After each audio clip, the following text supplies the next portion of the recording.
Gauss theorem.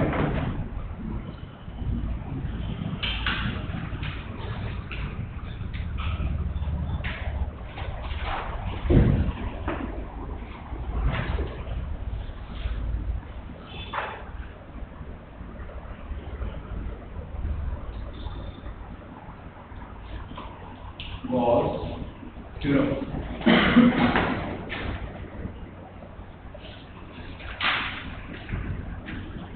Gauss theorem करने से पहले we should know about some definitions, right, for Gauss theorem। और सबसे पहले हम डिफाइन करेंगे that area vector,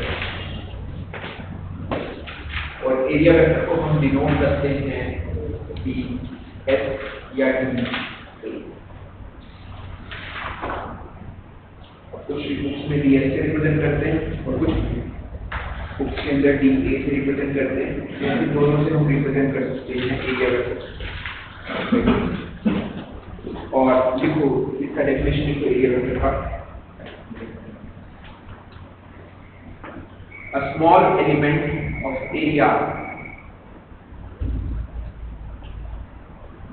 a small element of area of a surface enclosing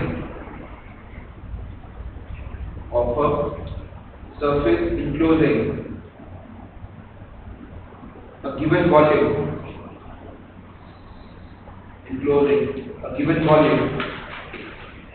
can be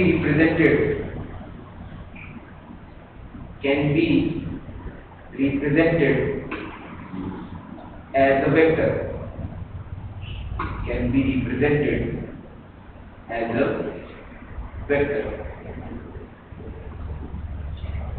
Now, अब बेटा हमारे पास लेट्स से हमने एक छोटा सा एलिमेंट लिया एरिया का। Let's say this is the small element area of area, और इसका एरिया का कितना वैल्यू है? लेट अस स्मॉल एलिमेंट है, स्मॉल एरिया। अब बच्चे बोलते हैं सर एरिया का तो डायरेक्शन नहीं होता, इट इज स्केलर क्वांटिटी। नहीं, अब आपको याद रखना है area is a vector quantity, और जो हम इसका डायरेक्शन बताते हैं, जो एरिया वेक्टर का डायरेक्शन होता है दैट इज, जैसे हमने छोटा सा सरफेस एरिया लिया, कोई ऑब्जेक्ट है उसका छोटा सा एरिया लिया, तो उसका एरिया वेक्टर जो सा होता है that is perpendicular to the area, that is perpendicular to the area, that is the D S vector, perpendicular to the surface of the area, that is D S vector। इसका magnitude कितना होगा? ds का magnitude कितना होगा? that is area of the surface, और इसका direction क्या होगा? perpendicular to the surface, very simple। यहाँ तक सभी को क्लियर है, राइट? अब अगर मैं बात करूं सर यहाँ पर, ठीक है, लेट्स से ये सरफेस एरिया, इस सरफेस एरिया का एरिया वेक्टर कैसे है? It is something like that. इसका डायरेक्शन पता चल रहा है, that is going in this direction, perpendicular to the surface. इस सरफेस का इस एरिया वेक्टर के साथ एंगल कितना है? 90। और इस वेक्टर का मैग्नीट्यूड कितना होगा? जितना इस सरफेस का क्या है? एरिया, और डायरेक्शन परपेंडिकुलर। सिमिलरली ये जो सब फ्रंट पर सरफेस है, इसके जो फ्रंट के पर सरफेस है, इसका एरिया वेक्टर का डायरेक्शन क्या है? Direction of the area, similarly अब अगर मैं इस कंप्यूटर स्क्रीन है जो मेरे पास, लेट्स से ये कंप्यूटर स्क्रीन कुछ ऐसे करके पड़ी है, it is something like this, ना तो ये हॉरिजॉन्टल है ना ये वर्टिकल है। अब ये जो है ये वाला एरिया वेक्टर है, इसका एरिया वेक्टर क्या होगा? It is something like this, that is perpendicular to the surface of the surface के जो परपेंडिकुलर है, सरफेस के जो परपेंडिकुलर है दैट इज एरिया वेक्टर। यहाँ तक सभी को क्लियर है? एरिया वेक्टर से भी क्लियर है, इसमें कंफ्यूजन तो नहीं आएगा, राइट? हाँ, चाहे इधर से बोल दो चाहे इधर से बोल दो, ठीक है, बस तुम्हारे को डायरेक्शन शो करना है एरिया वेक्टर का, दैट इज दिस, क्लियर है? That is perpendicular to the surface. Next definition लिखो बेटा, that is electric flux. Electric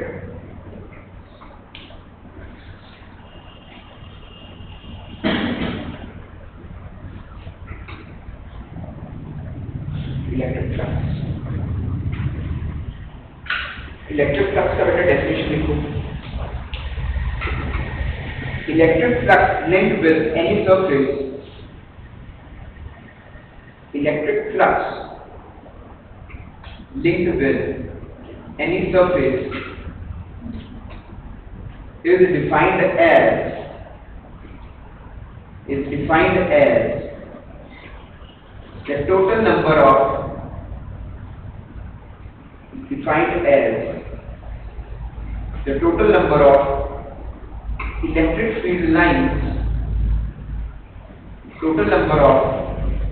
electric field lines passing through that surface.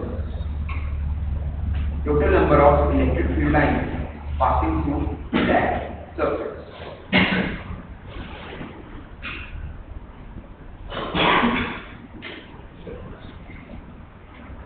अब बेटा सबसे पहले कि हम इलेक्ट्रिक फ्लक्स को समझने के लिए इलेक्ट्रिक फ्लक्स क्या चीज है, ठीक है, इसको हम बिल्कुल नॉर्मल लैंग्वेज में समझते हैं। इलेक्ट्रिक फ्लक्स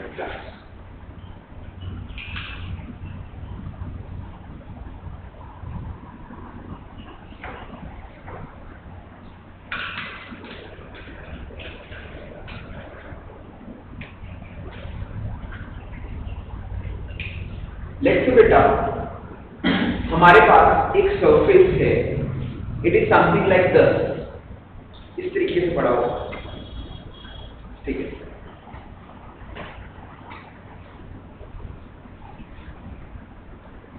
मैंने एक सरफेस बनाया और इस रीजन के अंदर कुछ इलेक्ट्रिक फील्ड लाइन, और वो इलेक्ट्रिक फील्ड लाइन कौन प्रोड्यूस करता है? कोई भी चार्ज प्रोड्यूस करता है, तो भी charge electric field lines produce करता है। और लेट्स से इस जगह पर इलेक्ट्रिक फील्ड लाइंस की पोजीशन है, लेट्स से जैसे इस सरफेस को कट करके जा,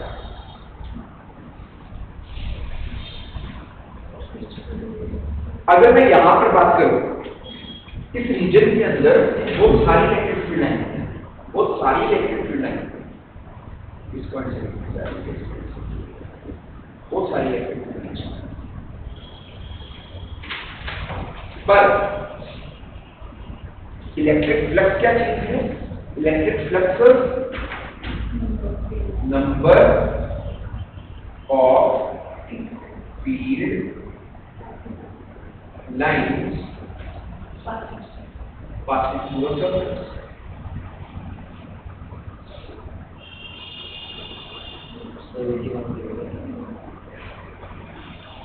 Passing through a surface.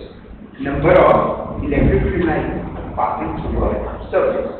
अच्छा, अगर मैं यहाँ पर डायग्रामेटिकली आपसे पूछूं, अगर मैं यहाँ पर आपको डायग्रामेटिकली पूछूं कि यहाँ पर नंबर ऑफ फ्लक्स लाइंस कितनी?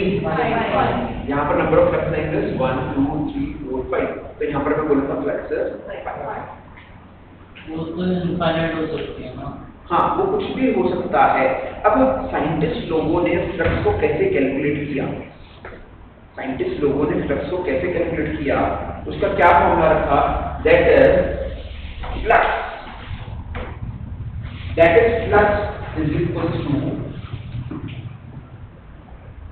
इलेक्ट्रिक फील्ड का value at particular point, electric field का वैल्यू निकाल सकते हैं, into area of the element, कितना एरिया है एलिमेंट का, इनटू cos ऑफ इतना।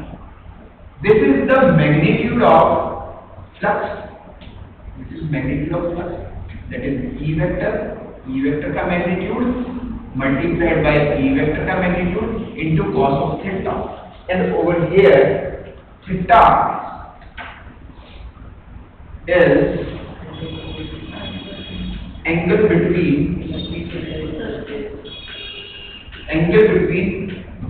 electric field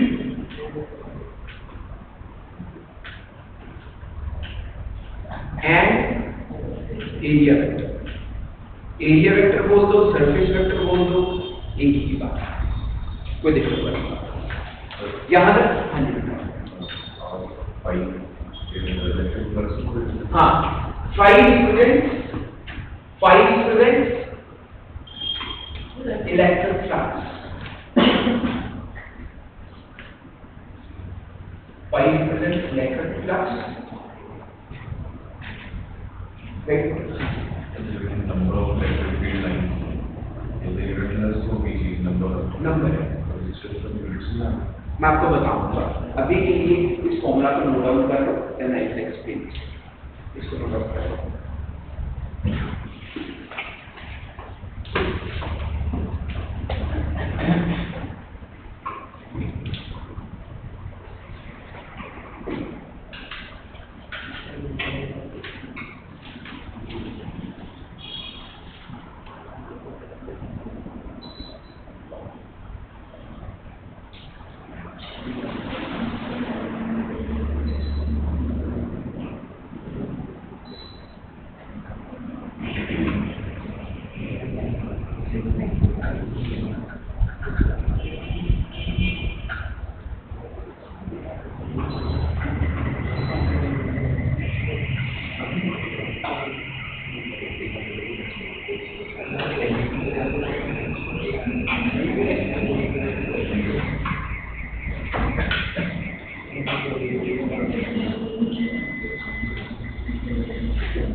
हाँ बेटा, अभी ने फॉर्मूले को नोट डाउन कर लिया, ठीक है।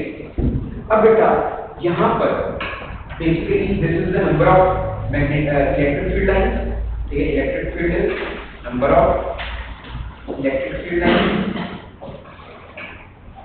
ठीक है। और इसका वैल्यू, इट्स वैल्यू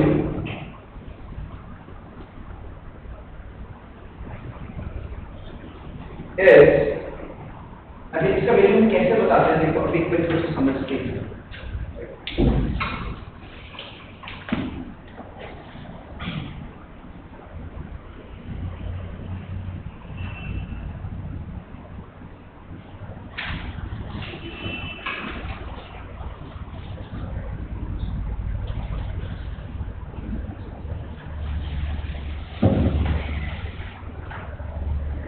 देखिए अब यहाँ पर हमारे पास ये एक सरफेस है, दिस इज वन सरफेस,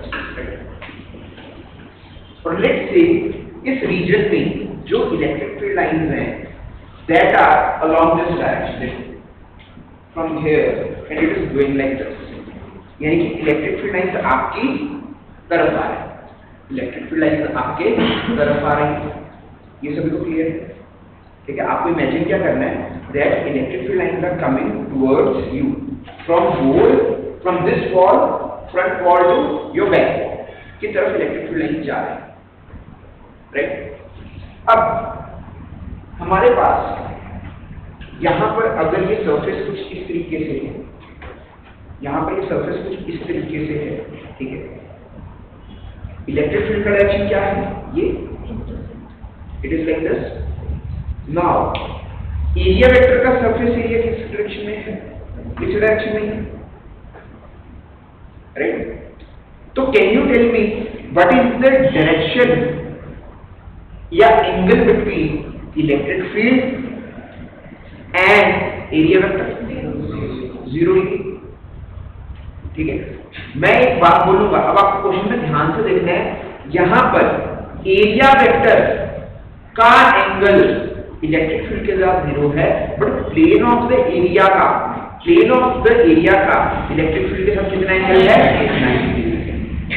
अब आपको क्वेश्चन में ध्यान से देखना है कि बेसिकली वो एग्जामिनर आपको प्लेन का एंगल इलेक्ट्रिक फील्ड के साथ बता रहा है या एरिया वेक्टर का एंगल इलेक्ट्रिक फील्ड के साथ बता रहा है। इलेक्ट्रिक फील्ड और एरिया वेक्टर में हम इसे देख रहे हैं रोटेटिंग है। अभी आ रहे हैं, उस चीज पर भी आएंगे, ठीक है। तो यानी कि व्हाट आई वांट टू से इज यहां पर इलेक्ट्रिक फील्ड लाइन ऐसे करके जा रही है और अभी एरिया वेक्टर का इलेक्ट्रिक फील्ड के साथ एंगल कितना है 0 डिग्री। अगर हम एरिया वेक्टर को 0 डिग्री से रुक जाओ, ठीक है। अब हमने क्या किया, इस प्लेन को रोटेट करना स्टार्ट किया, इस प्लेन को रोटेट करना स्टार्ट किया। अब जब मैं इस प्लेन को रोटेट करना स्टार्ट करता हूं बिल्कुल इसको ऐसे घुमाता जा रहा हूं, ठीक है। लेट्स से यहां पर कुछ डेंसिटी ऑफ फील्ड लाइन है, कुछ डेंसिटी ऑफ फील्ड लाइंस है और मैं जैसे जैसे इसको रोटेट करता जा रहा हूं तो इस सरफेस से फील्ड लाइंस क्या हो रही हैं, कम हो रही हैं। क्यों? क्योंकि अब इस पर्टिकुलर एरिया में से जो इलेक्ट्रिक फील्ड लाइंस कट करके जाएंगी वो थोड़ी सी कम कट करके जाएगी और जैसे ये घूमते घूमते घूमते घूमते ये एग्जैक्टली ऐसे करके आ जाएगा, it will come like this. Now area vector is like this, electric field is like this. अब बताओ यहां से कोई भी इलेक्ट्रिक फील्ड लाइन इस सरफेस को कट करके जाएगी, इस इलेक्ट्रिक फील्ड कोई भी इलेक्ट्रिक फील्ड लाइन इस सरफेस को कट करके नहीं जाएगी। मैं इसका थिकनेस अभी तो फिर भी आपको इसको कुछ थिकनेस दिख रहा है, मैं सरफेस का 0 थिकनेस ले रहा हूं। 0 थिकनेस यानी कि इसका कोई थिकनेस ही नहीं, राइट। तो यानी कि जब area vector when area vector will make an angle of 90 degree with the electric field, then flux from this surface is 0. This surface is 0. तो क्या मैं ये बोल सकता हूं कि जब एंगल 0 डिग्री का होगा तो फ्लक्स क्या होगा, मैक्सिमम होगा, और जब एंगल 90 डिग्री का होगा तो फ्लक्स कितना होगा, 0 होगा, मिनिमम होगा, मिनिमम होगा। यहां तक सभी को बात क्लियर होती है। और उसके बाद अगर कोई भी एंगल आता है 0 और 90 के बीच में, उसका वैल्यू मिनिमम और मैक्सिमम के कुछ बीच में होगा। ये बात सबको समझ में आती है। तो इसीलिए अब हमारा पता चला कि दैट स्पेशल केसेस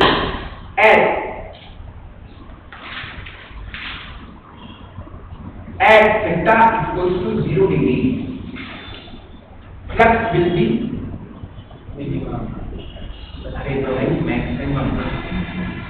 कितना हो जाता है, फ्लक्स विल बी मैक्सिमम, वो तो उठा देता है वो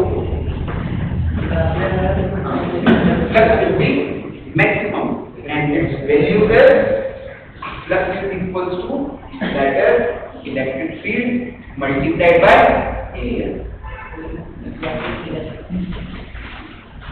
और at theta equals to 90 degree, अभी ये थीटा किसके बीच में है, area vector and electric field, area vector and electric field, then flux will B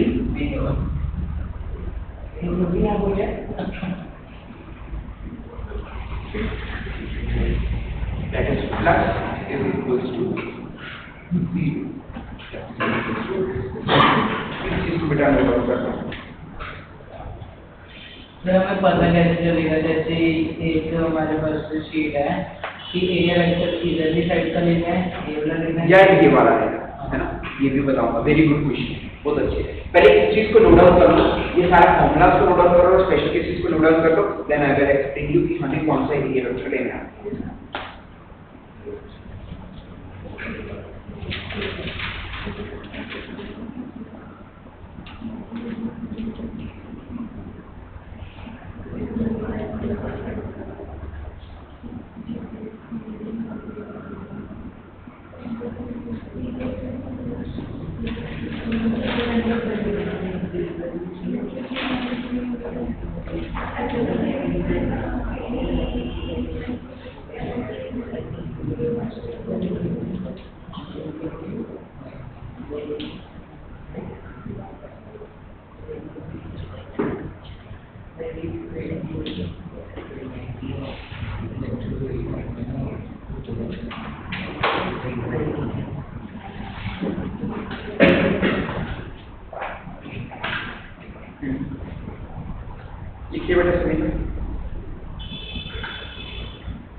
basically बेटा एक क्वेश्चन आया कि सर देखो अगर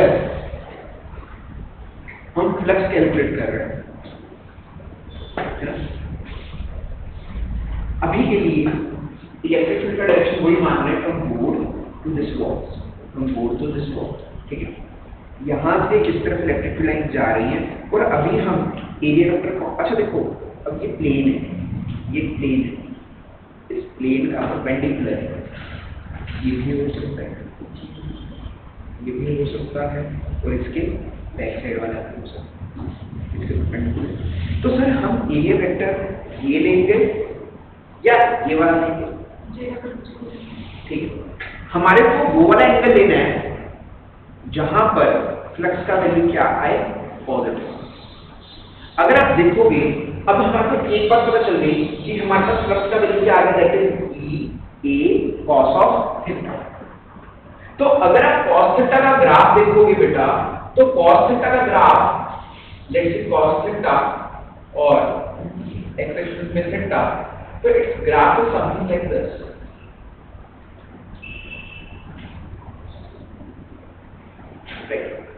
अब हमारे पास 0 से 90 डिग्री के बीच में cos थीटा का वैल्यू पॉजिटिव है या नेगेटिव है? पॉजिटिव है। अच्छा इंक्रीजिंग है या डिक्रीजिंग है? डिक्रीजिंग है बट पॉजिटिव। और 90 से 180 के बीच में बेटा नेगेटिव है और डिक्रीजिंग। अब लेट्स से जब हमारे पास इलेक्ट्रिक फील्ड लाइन यहां से इस तरफ जा रही है, यहां से इस तरफ जा रही है, तो मैंने क्या बोला कि सर हमारा एरिया वेक्टर ये है, ठीक है। और अब इलेक्ट्रिक फील्ड और एरिया वेक्टर के बीच में एंगल कितना है, 0 डिग्री। अब ये जैसे जैसे जैसे घूम रहा है तो इसका एंगल 90 आ गया। अब फ्लक्स कितना हो गया, 0 हो गया, राइट। अब आप कहोगे सर कि सर अब ये 90 हो गए, ठीक है। अब सर मैं यहां से थोड़ा सा और घुमाता हूं। अच्छा 0 और 90 के बीच में एंगल क्या होता है, 0 और 90 के बीच में एंगल क्या होता है, एक्यूट, एक्यूट होता है। अब मैं जैसे अब यहां से इसको ऐसे करके घुमाता हूं, अब आप क्या बोलोगे सर इलेक्ट्रिक फील्ड और एरिया वेक्टर के बीच में एंगल कितना हो गया, 180 डिग्री, 180 नहीं यानी कि 90 डिग्री से बड़ा होगा, 180 डिग्री तो अभी होगा, है ना। तो अब बेटा ठीक है, अब अगर ये ऑब्ट्यूज हो गया, 90 डिग्री से बड़ा हो गया, तो फ्लक्स का वैल्यू क्या आ जाएगा, नेगेटिव आ जाएगा, इसका वैल्यू नेगेटिव आ जाएगा अगर आप ये एरिया वेक्टर ले लो, ठीक। अब आपको करना क्या है, एक बात का ध्यान रखना है कि जो सा आपको एरिया वेक्टर लेना है, यहाँ पर थीटा का वैल्यू लेना है, theta should lie between 0 and 90 degree और थीटा शुड बी एक्यूट। अब देखो, अब आप बोलोगे सर अगर हमारे पास पहले तो इलेक्ट्रिक फील्ड ऐसे करके थी, तो सर आप ऐसे करके घुमा रहे हो, तो सर 90 डिग्री तक कैसे आया। अब इसको जैसे ही ऑब्ट्यूज बना, तो अब हम एरिया वेक्टर कौन सा ले लेंगे, इसके ऑपोजिट, ये वाला। अब ये एरिया वेक्टर बन गया, ये इलेक्ट्रिक फील्ड बन गई, फिर से हम क्या लेंगे, एक्यूट लेंगे। 0 to 90 में लेना, 0 और 90 के बीच में लेना, वो लिखने में, राइट। अब द पॉइंट है कुछ जगह पर आएगा, ठीक है, कुछ जगह पर आएगा कि बेसिकली हमने एक क्लोज्ड सरफेस ली, क्या लेंगे, क्लोज्ड सरफेस। क्लोज्ड सरफेस कैसे, फॉर एग्जांपल बेटा ये देखो, जैसे कि हमारे पास हमने एक बॉल लिया, बॉल समझते हो, बॉल प्लास्टिक का बॉल, मैंने प्लास्टिक के बॉल के अंदर एक पॉजिटिव चार्ज प्लस क्यू रख दिया, एक पॉजिटिव चार्ज प्लस क्यू रख दिया, और मैंने इस प्लास्टिक के बॉल के इस चार्ज के सराउंडिंग में इस प्लास्टिक का बॉल, एक प्लास्टिक का बॉल ऐसे करके रख दिया और इस चार्ज को इंक्लोज कर दिया उसके अंदर, राइट। अब आप मेरे को एक बात बताओ कि यहाँ पर हमारे पास इलेक्ट्रिक फील्ड लाइंस कैसे करके निकली, it will go positive charge से कैसे निकलती है इलेक्ट्रिक फील्ड, रेडियली आउटवर्ड निकलती। हमने ड्रॉ किया था ना electric field due two point charge, electric field due two point charge, और एक पॉइंट चार्ज के कारण जो इलेक्ट्रिक फील्ड लाइंस होती हैं वो बाहर हो जाती हैं ऐसे करके।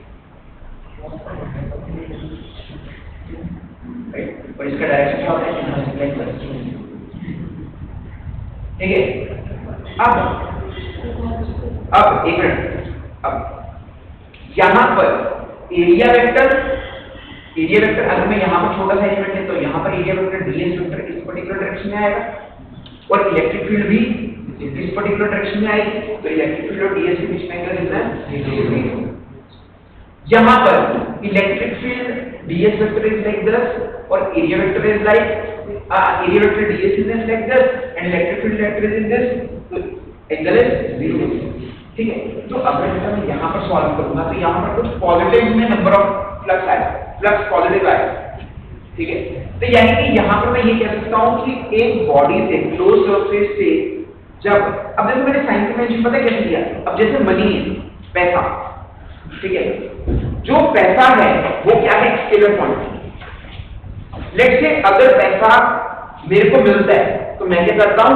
ऐड करता हूं, ठीक है। और जब पैसा जाता है तो मैं उसको क्या करता हूं? सबट्रैक्ट करता हूं, माइनस करता हूं, राइट। मैं लिखता हूं -20। क्या पैसा -20 कभी होता है? माइनस में तो कभी होता ही नहीं पैसा, नहीं। मैं अब कैसे एक साइन कन्वेंशन कैसे कर रहा हूं? मैं कह रहा हूं कि जब वो चीज ऐड हो रही है तो उसको प्लस, जब वो वहां से बाहर जा रही है तो सबट्रैक्ट। अब ऐसे ही अगर एक क्लोज सरफेस से, अब हम साइन कन्वेंशन कैसे लेते हैं फ्लक्स के केस में, अगर एक क्लोज सरफेस से नेट लाइन बाहर को जा रही है तो हम क्या लिखेंगे? पॉजिटिव। तो यानी कि मैं ये लिख सकता हूं flux due to positive charge,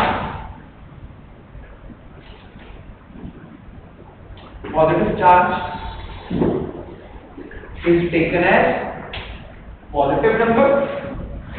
और सिमिलरली अगर मैं ये यहाँ पर एक नेगेटिव चार्ज रख देता हूँ -q और इसको एक सरफेस के अंदर इनक्लोज कर लेता हूँ तो यहाँ पर मैं देखूंगा कि जो भी फील्ड लाइन है वो चार्ज की तरफ आएगी। अब ये नेट क्या हो रहा है? फील्ड लाइन इस सरफेस के क्लोज सरफेस के अंदर आ रही है, अंदर आने वाला नेगेटिव और जो बाहर जा रहा है दैट इज पॉजिटिव। तो मैं इस तरीके से साइन कन्वेंशन को ले सकता हूं, the flux due to positive charge is positive and flux due to negative charge is flux की वैल्यू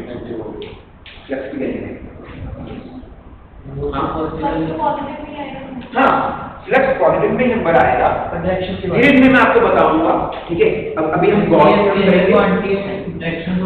चलो अभी के लिए देखो मेरी बात सुनो, आप पॉजिटिव नेगेटिव छोड़ दो, ठीक है। अभी के लिए आप सिंपल फॉर्मूला, अच्छा उसका आप मैग्नीट्यूड निकाल सकते हो, जैसे ये cos थीटा करके मैग्नीट्यूड निकाल सकते हो, दैट बस अभी के लिए अब आप वही करो, तो धीरे धीरे आपको पता चलता जाएगा कि हाँ यार हम फ्लक्स को कैसे, ठीक है।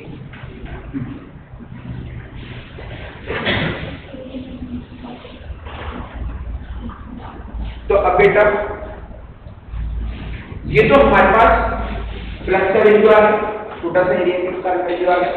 अगर ऐसे करके छोटे छोटे एरिया और है और हर छोटे एरिया में से कुछ ना कुछ इलेक्ट्रिक फील्ड लाइन निकल रही हैं, हर फ्लक्स के बीच में से छोटे एरिया के अंदर इलेक्ट्रिक फील्ड लाइन निकल रही हैं, उसको एक बार इसको लिख लेते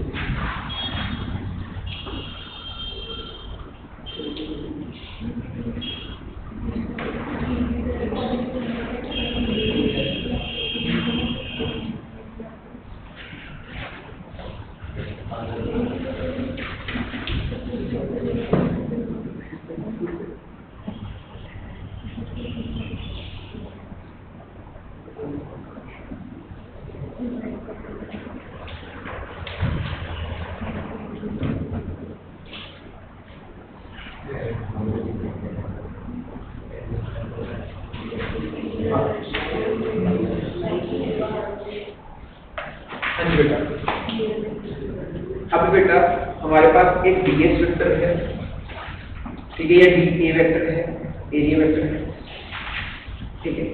और यहाँ पर मेरे पास इलेक्ट्रिक फील्ड E है, area vector is making 90 degree with the surface, ठीक है, और ये इलेक्ट्रिक फील्ड जा रही है, ठीक है।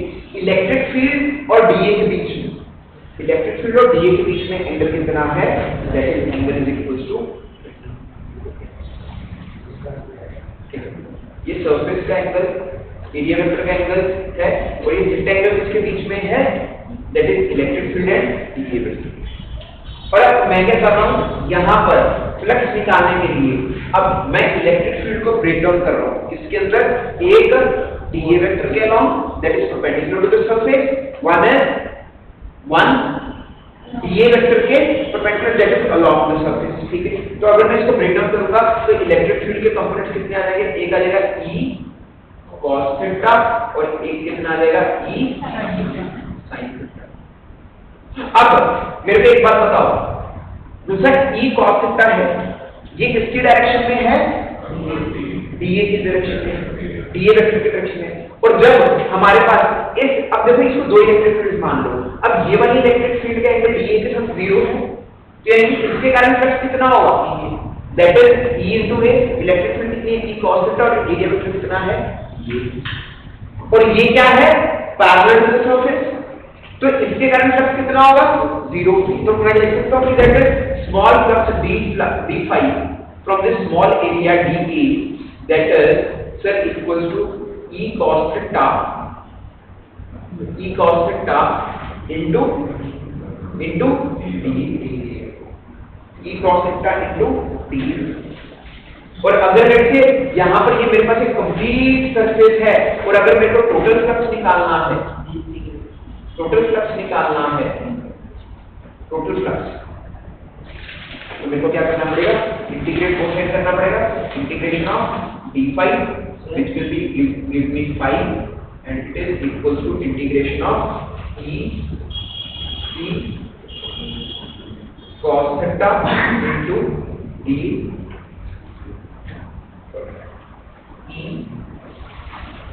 dA into cos theta। अब यहाँ पर it is equals to E vector dot dA vector, E vector dot dA vector, ठीक है, और this is the net flux, net flux is equal to E vector, और एरिया वेक्टर का क्या करना है, हमारे को डॉट प्रोडक्ट करना है to finding the total flux through a surface. ठीक है, इस चीज को नोट करो। तो जब भी एंगल मिलेगी सिर्फ cos की वजह से होगी, cos की वजह से, बिल्कुल cos कंपोनेंट के कारण ही आएगा। जो एरिया वेक्टर के साथ देखो ना, अभी तो हमने वही तो किया था कि बेसिकली हमने बोला था कि अगर थीटा क्या है, angle between electric field and area vector, electric field and area, जैसे तेरा क्वेश्चन है बेटा, इलेक्ट्रिक फील्ड और एरिया वेक्टर के बीच में एंगल है, जो सी इलेक्ट्रिक फील्ड एरिया वेक्टर के साथ एंगल बनाती है 0 डिग्री, उसका फ्लक्स कितना होता है, इलेक्ट्रिक फील्ड इनटू एरिया, और जो सी इलेक्ट्रिक फील्ड 90 डिग्री एंगल बनाती है उसका फ्लक्स कितना होता है, 0 होता है। अब हमने क्या किया, अब तुम देखो हमने क्या किया, हमने बोला कि लेट्स से हमारे पास एरिया वेक्टर कुछ ऐसे है, ठीक है, और लेट्स से यहाँ पर इलेक्ट्रिक फील्ड कुछ ऐसे करते हैं, इलेक्ट्रिक फील्ड कुछ ऐसे करते हैं। अब हमने एरिया वेक्टर को या एरिया वेक्टर को तोड़ दो या इलेक्ट्रिक फील्ड वेक्टर को तोड़ दो, एक ही बात, ठीक है। अब लेट्स से हमारे पास ये एरिया वेक्टर था, इलेक्ट्रिक फील्ड इस पर्टिकुलर डायरेक्शन में थी। अब हमने क्या किया, इस इलेक्ट्रिक, अब देखो यहाँ पर लेट्स से ये इलेक्ट्रिक फील्ड है, ब्लू कलर का मार्कर क्या है और रेड कलर का मार्कर क्या है, एरिया वेक्टर, ठीक है। अच्छा देखो एक बात बताओ, प्लेन और रेड कलर के मार्कर के बीच में एंगल कितना है, 90 डिग्री का एंगल है, प्लेन और रेड मार्कर के बीच में एंगल 90 डिग्री का है। अब मैं इस इलेक्ट्रिक फील्ड को, ये इलेक्ट्रिक फील्ड इस एरिया वेक्टर के साथ कितना एंगल बना रही है, 30 एंगल बना रही है। अब मैंने क्या किया, इसको तोड़ रहा हूं, इस इलेक्ट्रिक फील्ड को तोड़ रहा हूं दो कंपोनेंट्स के अंदर, एक तो cos थीटा कंपोनेंट ये वाला, अब ये जो cos थीटा कंपोनेंट है ना, E cos थीटा, इसको E1 मान लो, और मेरे को बताओ E1 कितने एंगल बना रही है एरिया वेक्टर के साथ, और इसी तरीके से इस इलेक्ट्रिक फील्ड का ऐसे, that is along the surface या एरिया वेक्टर के 90 डिग्री पर, ठीक है ना। ये कितना आ गया, E sin थीटा, और ये sin थीटा प्लेन की क्या है, पैरेलल है, तो इसका फ्लक्स कितना होगा, 0 होगा, इसका फ्लक्स कितना होगा, 0 होगा। इसीलिए हमने बोला कि इसका नेट फ्लक्स आएगा that is due to cos theta, that is E cos theta into, तो टोटल फ्लक्स निकालने के लिए इंटीग्रेशन करें जल्दी, ठीक है, ठीक है बेटा, इसको यहाँ पे लिख लो, इस चीज को यहाँ पे लिख लो, और इसमें भी हम यही बोल सकते हैं कि if theta is equals to 0 then flux is equals to E into A। आप देख सकते हो अगर इलेक्ट्रिक फ्लो एरिया के बीच में होगा एंगल 0 करेगा तो अब हमारे पास ये कॉन्सेप्ट आएगा cos 0 is 1 तो इंटी E और इंटीग्रेशन ऑफ dA किसके इक्वल आ जाएगा एंगल एरिया के इक्वल आ जाएगा तो this is equals to E into A। Similarly समझ रहे हो ना बात यहाँ पर इसको क्या बोलेंगे that is integration of E dA cos theta. अगर लेट्स हम कहते हैं कि इलेक्ट्रिक कांस्टेंट है ठीक है and if theta is equals to 0 degree ठीक है तो cos 0 कितना हो जाएगा 1 हो जाएगा ठीक है और यहाँ पर इलेक्ट्रिक फील्ड बाहर आ जाएगी और इंटीग्रेशन ऑफ dA आ जाएगा यानी टोटल एरिया का sum that is total area that is E into A। यानी कि अगर हर पॉइंट पर इलेक्ट्रिक फील्ड और एरिया के बीच में अगर एंगल 0 डिग्री का है तो हमारे पास फ्लक्स आ जाएगा E into A और अगर हर पॉइंट पर इलेक्ट्रिक फील्ड का theta is equals to 90 degree है तो यहाँ पर भी इलेक्ट्रिक फील्ड बाहर आएगी इंटीग्रेशन ऑफ dA करेंगे तो cos ऑफ 90 डिग्री करेंगे चाहे अब इंटीग्रेशन ऑफ cos 90 कितना हो जाएगा हमारे पास 0 हो जाएगा और टर्म इलेक्ट्रिक फील्ड हो जाएगी 0। इस चीज को बेटा नोट करो।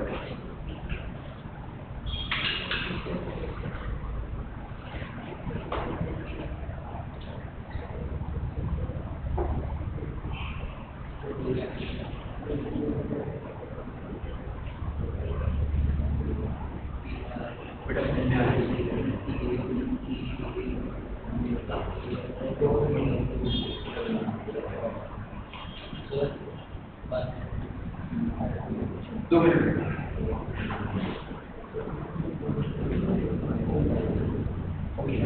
यहाँ तक कर लिया मैंने इसका लिखो बेटा इसका लिखो the total electric flux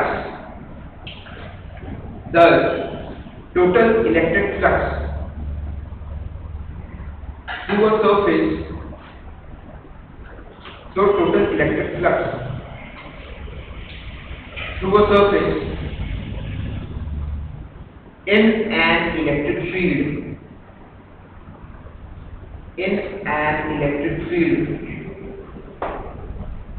may be defined as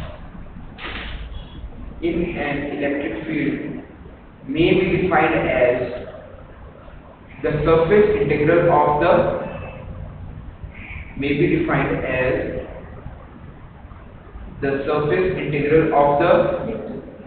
electric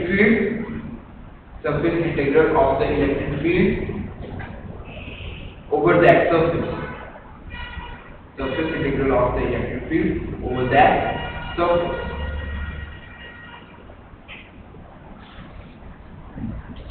इसके बाद बेटा अगर मैं बात करूं व्हाट आर द अब हम यूनिट्स की बात करें ठीक है अब हमारे को बोला कि it is the number of ठीक है नंबर ऑफ मैग्नेटिक ठीक है भाई ये बेसिकली जब हम कभी भी नंबर को ना ऐसे इलेक्ट्रिक लाइंस को कैलकुलेट नहीं करते ठीक है अर्जुन हम कभी भी इलेक्ट्रिक फील्ड लाइंस को कैलकुलेट नहीं कर सकते क्योंकि देखो ये दिख तो रही नहीं ठीक है ये दिख नहीं रही है इसको निकालने का हमने एक तरीका क्या देखा हमने क्या बोला कि एक देखो सिंपल सी बात है हमने बोला कि देखो ये फॉर्मूला कैसे ड्राइव किया होगा अब साइंटिस्ट को कहते हैं कि जैसा फ्लक्स है that is number of magnetic field electric field flux is number of electric field एक सिंपल सी बात है अगर कोई चार्ज है ही नहीं तो क्या वहां पर फ्लक्स कोई होगा नहीं होगा ही नहीं अच्छा अगर फ्लक्स 1 कूलम चार्ज है तो उसके कारण कुछ फ्लक्स है तो अगर 2 कूलम चार्ज होगा तो उसके कारण फ्लक्स क्या होगा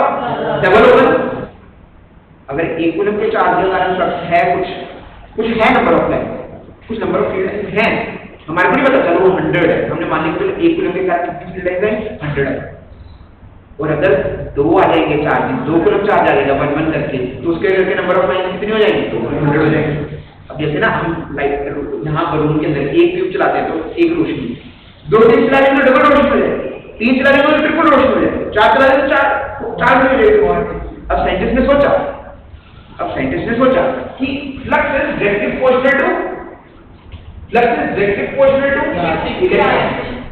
इलेक्ट्रिक फील्ड